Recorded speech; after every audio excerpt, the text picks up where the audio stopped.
Bismillahirrahmanirrahim. Assalamualaikum warahmatullahi wabarakatuh. Selamat siang anak-anak sekalian. Bagaimana kabarnya pada siang hari ini? Nah, anak-anak sekalian, pada kesempatan kali ini, sebelum kita mulai pembelajaran pada hari ini, marilah kita bersama-sama membuka atau mengawali pembelajaran kita dengan membaca basmalah bersama-sama. Bismillahirrahmanirrahim. Baik, terima kasih anak-anak sekalian. Bagaimana kabarnya pada siang hari ini? Saya harap semuanya senantiasa dalam keadaan sehat, senantiasa dalam lindungan Allah Subhanahu wa taala, diberikan kemudahan dalam menjalankan setiap aktivitas kita, terutama aktivitas belajar, beribadah dan lain sebagainya. Anak-anak sekalian, bagaimana PTS minggu lalu? Sudah berjalan dengan lancar ya, alhamdulillah. Bagaimana hasilnya? Nah, kalian sudah bisa melihat secara langsung, secara live ya, begitu hasilnya dari PTS kalian. Kalian sudah mengerjakan, kemudian kalian juga bisa secara langsung untuk melihat hasil atau skor dari PTS kalian yang telah kalian kerjakan. Bagaimana, puas dengan hasilnya? Nah, bagaimanapun hasilnya, saya harap kalian tidak puas sampai di situ saja, tetapi ditingkatkan lagi untuk pencapaiannya. Barangkali yang kemarin masih kurang hasilnya, silakan untuk diperbaiki lagi setelah PTS ini. Kita masih ada setengah semester lagi, kemudian ada semester depan juga. Jadi kan harus tetap semangat belajarnya, jangan patah semangat, jangan pantang menyerah meskipun kita belajar daring, dirasa kurang maksimal penyerapannya, penyampaiannya juga, tetapi kalian tetap semangat dalam belajar. Begitu ya anak-anak ya. Anak-anak sekalian, untuk pembelajaran kita setelah PTS ini, kita masih ada 3 bab yang harus kita bahas. Sebelum PTS kemarin kita sudah mempelajari 3 bab juga ya. Yang pertama, beriman dengan hari akhir atau rukun iman yang kelima. Kemudian beriman dengan qada dan qadar Allah Subhanahu wa taala, merupakan rukun iman yang nomor 6. Kemudian kita juga sudah belajar mengenai berpikir kritis. Kalau masih ada yang belum paham dari materi yang sudah kita sampaikan bersama, silakan kalian bisa bertanya melalui WhatsApp ke saya, begitu ya anak-anak ya. Nah, pada pertemuan kali ini kita akan melanjutkan pembahasan kita, yakni di bab 4. Nah, barangkali sudah ada yang sudah mempelajari bab 4 ini kemarin, mungkin tadi malam atau tadi pagi sudah membuka PDF-nya. Nah, bab 4 kita tentang akhlak juga ya, masih kalau kemarin kita mengenai berpikir kritis. Nah, pada kesempatan kali ini di bab 4 ini kita akan membahas mengenai sikap demokrasi. Nah, kebetulan sekali negara Indonesia adalah negara yang demokrasi ya kan, dari rakyat untuk rakyat dan oleh rakyat, begitu ya anak-anak ya. Nah, di bab 4 ini tema kita adalah bersatu dalam keragaman dan demokrasi, begitu ya anak-anak ya, diperhatikan dengan baik. Untuk peta konsepnya bisa kalian lihat di sini ya, sudah kita tayangkan bersama.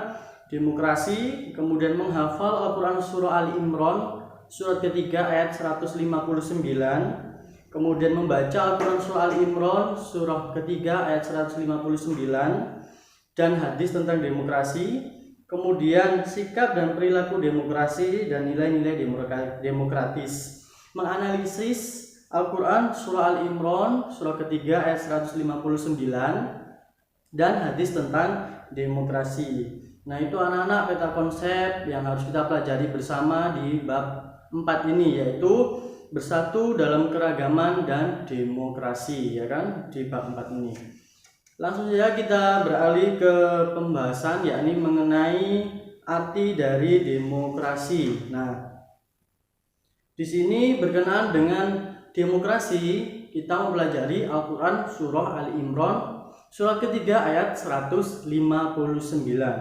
Nah, di sini saya bacakan, kalian bisa menyimak dengan baik dari ayat yang saya bacakan. Ini ayatnya saya tampilkan juga supaya kalian bisa mengikuti membacanya ya. Dibaca yang fasih, dibaca dengan tartil, pelan-pelan, huruf-hurufnya dibaca dengan benar, begitu ya anak-anak ya. A'udzu billahi minasy syaithanir rajim. Bismillahirrahmanirrahim.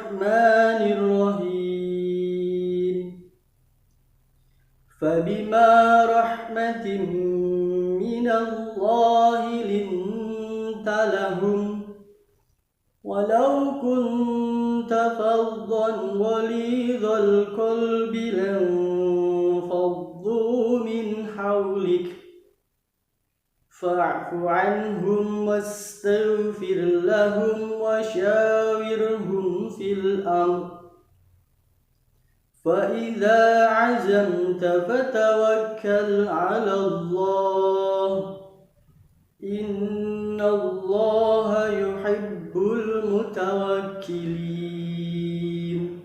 Shadaqallahul azim. Al-ayah. Bagaimana? Sudah bisa diikuti dengan baik ya bacanya ya. Nah, artinya adalah maka disebabkan rahmat dari Allah Subhanahu wa taala kamu berlaku lemah lembut terhadap mereka. Sekiranya kamu bersikap keras lagi berhati kasar, tentulah mereka menjauhkan diri dari sekelilingmu. Karena itu maafkanlah mereka, mohonkanlah ampun bagi mereka, dan bermusyawarahlah dengan mereka dalam urusan itu. Kemudian apabila kamu telah membulatkan tekad, maka bertakwalah kepada Allah Subhanahu wa taala. Sesungguhnya Allah Subhanahu wa taala menyukai orang-orang yang bertakwa kepadanya. Al-Qur'an surah Al-Imran surah ketiga ayat 159. Untuk arti dari kosakata bisa kali ya, mulai fabima rahmatin sampai al-mutawakkilin. Itu kita bisa menambah mufradat kosakata perbendaharaan kata kita dalam bahasa Arab sehingga kita juga bisa mempermudah dalam mengartikan ayat-ayat Al-Quran apabila berjumpa dengan kata atau kalimat yang serupa dengan yang kita pelajari pada hari ini. Begitu ya anak-anak ya. Nah, untuk selanjutnya adalah mengenai penjelasan dari tafsir Al-Quran surah Ali Imran ayat 159. Nah, tafsir dari ayat ini adalah berkenaan dengan dalam keadaan genting seperti terjadinya pelanggaran yang dilakukan oleh kaum muslimin dalam perang Uhud sehingga menyebabkan kaum muslim menderita kekalahan. Tetapi Rasulullah SAW tetap lemah lembut kepada mereka dan tidak marah kepada para pelanggar tersebut. Bahkan memaafkan dan mendoakan orang tersebut. Dan seandainya Rasulullah bersikap keras dan menaruh benci kepada mereka, maka dalam pergaulan sehari-hari apabila Rasulullah berhati keras, maka pasti Rasulullah akan benci terhadap mereka. Tetapi karena Rasulullah ini berhati lemah lembut ya, sehingga Rasulullah ini memaafkan mereka yang telah melanggar sehingga menyebabkan kekalahan dalam perang Uhud tersebut. Kalian masih ingatkan perang Uhud kejadiannya seperti apa? Jadi ketika itu perang antara kaum muslimin dengan kaum kafir Quraisy dan musuh-musuh kaum muslimin. Sebenarnya di dalam perang Uhud ini kaum muslimin akan mendapatkan suatu kemenangan, namun ada beberapa kaum muslimin yang melanggar dari instruksi atau arahan dari Rasulullah sehingga di situ menyebabkanlah kekalahan dalam perang Uhud tersebut. Namun meskipun dari pelanggaran yang mereka lakukan, tetapi Rasulullah tetap memaafkan, bahkan memohonkan ampun kepada Allah Subhanahu wa taala. Kenapa? Karena Rasulullah memiliki hati yang lemah lembut. Seandainya Rasulullah memiliki hati yang kasar, ya pasti Rasulullah sudah sangat sekali membenci orang-orang tersebut karena sudah menyebabkan suatu kekalahan bagi umat muslim waktu itu. Nah, di samping itu juga Rasulullah juga senantiasa bermusyawarah dengan para sahabatnya tentang hal-hal yang penting, terutama dalam hal peperangan ya. Oleh karena itu kaum muslimin patuh terhadap keputusan-keputusan yang diperoleh tersebut, karena merupakan keputusan mereka bersama dengan Rasulullah SAW. Nah, dalam ayat di atas ini tertera 3 sikap yang secara berurutan disebutkan dan diperintahkan untuk dilaksanakan sebelum bermusyawarah, yaitu yang pertama, lemah lembut, tidak kasar dan tidak berhati keras. Lemah lembut, tidak kasar dan tidak berhati keras. Itu adalah perintah dalam hal bermusyawarah ya. Meskipun ayat tersebut berbicara tentang konteks perang Uhud waktu itu, tetapi esensi sifat-sifat tersebut harus dimiliki dan diterapkan oleh setiap muslim, terutama ketika hendak bermusyawarah, berhati lemah lembut, tidak berhati kasar dan tidak berhati keras begitu ya. Nah, kemudian yang selanjutnya adalah mengenai hadis yang mengutarakan bahwa Rasulullah adalah seseorang yang sangat suka bermusyawarah dengan para sahabat-sahabat beliau. Ini dari ada sebuah hadis an Abi Hurairah qala ma ra'aitu ahadan aktsara masyuratan li ashabihi min Rasulillah sallallahu alaihi wasallam rawahu at-Tirmidzi, yang artinya dari Abu Hurairah ia berkata, aku tidak pernah melihat seseorang yang lebih sering bermusyawarah dengan para sahabat daripada Rasulullah SAW. Hadis riwayat At-Tirmidzi. Nah, hadis di atas tersebut menjelaskan bahwa pandangan para sahabat, Rasulullah adalah orang yang paling suka bermusyawarah. Ini Abi Hurairah mengatakan tersebut ya. Jadi aku tidak pernah melihat seseorang yang sangat sering atau sangat suka bermusyawarah kecuali Rasulullah SAW waktu itu. Seperti dalam urusan strategi perang, sikap Rasulullah SAW tersebut menunjukkan salah satu bentuk kebesaran jiwa beliau dan kerendahan hatinya atau tawadhu, ya kan? Meskipun beliau ini orang yang dihormati, yang status sosialnya paling tinggi, tetapi beliau tetap meminta pendapat dari para sahabat, apalagi mengenai peperangan. Ini menunjukkan bahwasannya beliau adalah seseorang yang sangat menyukai bermusyawarah. Jadi dalam bermusyawarah itu sepakat, satu kata sepakat bersama-sama ya. Jadi untuk yang lainnya apabila ada yang tidak sepakat, mereka harus mau menerima karena itu adalah hasil dari musyawarah. Itu ya. Nah, dalam kehidupan bermasyarakat, musyawarah menjadi sangat penting karena hal sebagai berikut. Satu, permasalahan yang sulit menjadi mudah. Akan terjadi kesepahaman dalam bertindak, menghindari prasangka yang negatif, ya, menjauhi perilaku yang negatif, kemudian melatih diri menerima saran dan kritik dari orang lain, berlatih menghargai pendapat orang lain. Itu adalah hal yang perlu kita perhatikan dalam bermusyawarah, gitu ya, anak ya. Nah, pembahasan yang selanjutnya adalah demokrasi dan syuro. Nah, dalam Islam ini dikenal istilah syuro ya. Bagaimana, apakah berbeda antara demokrasi dengan syuro ini ya? Kita perhatikan bersama. Demokrasi secara kebahasaan berasal dari dua kata, demos dan juga kratos. Demos yang berarti rakyat dan kratos yang berarti kekuasaan. Nah, secara istilah, kata demokrasi ini dapat ditinjau dari dua segi makna. Yang pertama, demokrasi dipahami sebagai suatu konsep yang berkembang dalam kehidupan politik pemerintah, yang di dalamnya terdapat penolakan terhadap adanya kekuasaan yang terkonsentrasi pada satu orang dan menghendaki peletakan kekuasaan di tangan orang banyak atau rakyat, baik secara langsung maupun dalam perwakilan. Itu pemahaman dari demokrasi yang pertama. Kedua, demokrasi dimaknai sebagai suatu konsep yang menghargai hak-hak dan kemampuan individu dalam kehidupan bermasyarakat ya. Secara historis, istilah demokrasi memang berasal dari barat. Namun, jika melihat dari sisi makna, kandungan nilai-nilai yang ingin diperjuangkan oleh demokrasi itu sendiri sebenarnya merupakan gejala dan cita-cita kemanusiaan secara universal atau umum, tanpa batas agama maupun etnis. Itu adalah demokrasi. Berasal dari dua kata, demos dan kratos. Kemudian yang kedua adalah syuro. Syuro menurut bahasa dalam kamus Mu'jam Maqayis Al-Lughah, syuro memiliki dua pengertian, yaitu menampakkan dan memaparkan atau mengambil sesuatu. Itu arti syuro dalam kamus Mu'jam Maqayis Al-Lughah. Adapun menurut istilah beberapa ulama terdahulu memberikan definisi syuro. Nah, sebagai berikut. Yang pertama adalah Ar-Raghib Al-Asfahani dalam kitabnya Al-Mufradat fi Gharib Al-Quran mendefinisikan syuro sebagai proses mengemukakan pendapat dengan saling mengoreksi antara peserta syuro. Kemudian yang kedua, Ibnu Al-Arabi Al-Maliki dalam Ahkam Al-Quran berkumpul untuk meminta pendapat yang pesertanya syuronya saling mengeluarkan pendapat yang dimiliki.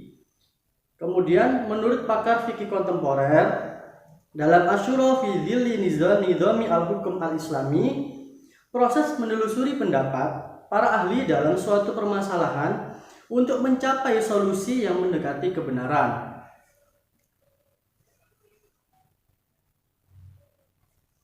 Kemudian titik temu atau persamaan dari demokrasi dan syuro. Nah, titik temu adalah Yang pertama, demokrasi di atas, ya, yaitu dapat memahami bahwa syuro hanya merupakan mekanisme kebebasan berekspresi dan penyaluran pendapat dengan penuh keterbukaan dan kejujuran.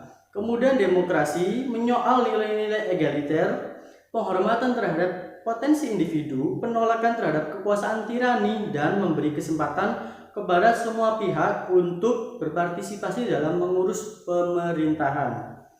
Nah, itu anak-anak untuk pembelajaran kita kali ini mengenai demokrasi. Kalau dalam Islam dikenal dengan syuro, tetapi dua-duanya menurut satu kesatuan yang memiliki makna yang sama. Begitu ya anak-anak ya. Itu saja anak-anak yang bisa Bapak sampaikan. Tugasnya kali ini yang pertama adalah carilah ayat Al-Quran yang berisi tentang perintah demokrasi. Kalian boleh mencari dari Google dan lain sebagainya, ditulis Arabnya, kemudian artinya. Yang kedua, jelaskan arti dari demokrasi itu apa. Kemudian yang ketiga, terakhir ya, tulis hadis yang menjelaskan tentang tentang keterangan bahwa Rasul adalah seseorang yang sangat senang bermusyawarah. Tadi ada dalam hadis yang sudah saya sampaikan dari Abi Hurairah. Itu kalian tulis hadisnya secara lengkap, kemudian juga artinya. Semua tugas ditulis dalam buku tulis, kemudian difoto, kemudian dikirim via WhatsApp ke saya ya. Dan jangan lupa untuk dikirimkan maksimal pukul 17.00 waktu Indonesia Barat. Ya anak-anak ya, saya tunggu tugasnya. Jangan lupa ada 3. Yang pertama, mencari ayat-ayat Al-Quran mengenai demokrasi. Kalian bisa Google. Kemudian ini minimal 2 ya, sama artinya. Kemudian yang selanjutnya adalah apa pengertian dari demokrasi. Kemudian yang ketiga, tuliskan hadis yang menjelaskan tentang bahwa Rasulullah adalah seseorang yang sangat menyukai demokrasi beserta artinya. Baik, itu saja anak yang bisa Bapak sampaikan. Kita jaga kondisinya, kita jaga kesehatan, konsumsi makanan dan minuman yang bergizi, sering-sering mencuci tangan menggunakan sabun atau menggunakan hand sanitizer, istirahat yang cukup, olahraga yang teratur, kemudian tetap di rumah aja. Kalau kalian flu atau batuk, kalau mau keluar rumah dengan kepentingan yang perlu, silakan kalian untuk mengenakan masker. Dan kalau kalian berada di rumah, maksud saya di luar rumah, itu silakan tetap terapkan sosial dan juga physical distancing. Begitu ya anak-anak sekalian ya. Baik, terima kasih untuk perhatiannya. Marilah kita akhiri pembelajaran kita kali ini dengan membaca hamdalah bersama-sama. Alhamdulillahirabbil alamin. Baik, terima kasih anak-anak sekalian. Semoga bermanfaat. Kurang lebihnya mohon maaf. Ihdinas siratal mustaqim. Wassalamualaikum warahmatullahi wabarakatuh.